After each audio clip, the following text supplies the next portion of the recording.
Saalum Ba ka si nekk ma di jox sa wàccuwaay ka nekk depuis su ngoon ba tey même information bi la circulé mooy ndax Cheikh Bara mu ngi si jàmm lan moo arrivé Cheikh Bara soxnaam dem na fa ak sëriñ bi mënuñoo dugg yal na nag jàmm am loolu la ñaan yal na jàmm am ndaxte tamit nit bu tolloo fii sigim Bougazelli mi nga xamante ne dafa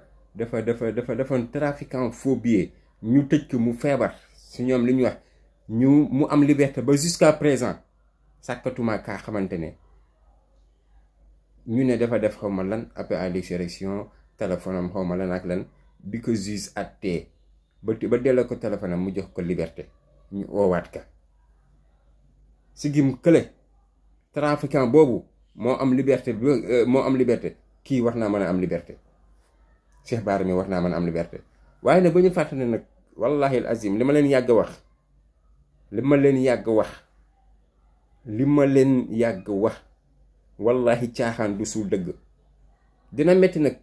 dina metti trop waaye wallahi caaxaan du suul dëgg te lii wallahi al azim am na góor yoo xamante ne ñu ngi teg seen kaw der loo xam ne wallahi bu ëbbultu ko si yéen na ngeen xam ne yàlla buur la billahi lazi la ilaha illa huwa